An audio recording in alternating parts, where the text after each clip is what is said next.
சுமக்கின்ற மகனே சொல்லுங்க.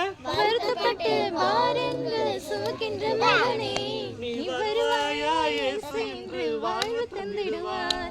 நீ வருவாயா இயேசு என்று வாழ்வு தந்திடுவார். பாவ மன்னிப்பின் நிச்சயத்தை பெற்றுக்கொள்ள வேண்டும் சொல்லுங்க. பாவ மன்னிப்பின் நிச்சயத்தை பெற்றுக்கொள்ள வேண்டும். பரலோகத்தில் ஓரிடம் நீ பெற வேண்டும்.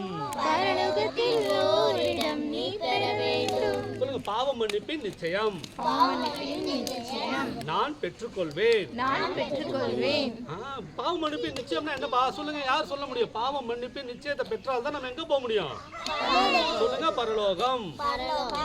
இந்த பூமியில இருக்கிற வாழ்க்கையே ஒரேடியா முடிஞ்சு போறது இல்ல.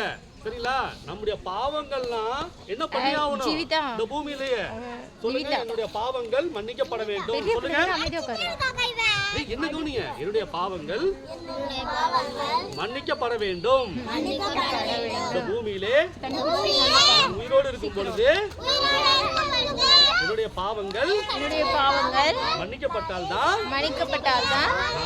நான் பரலோகம் போக வேண்டும். போக முடியும். அப்படி பரலோகம் போகணும்னா நான் ஏசப்பா சிந்தின ரத்தத்தை நம்பணும், விசுவாசிக்கணும், அறிக்கை செய்யணும். அப்பதான் நம்ம ஏசப்பாட்ட போக முடியும். புரியுதுங்களா? ஓகே.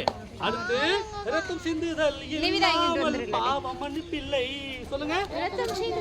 இல்லாமல் பாவம் மன்னிப்பில்லை.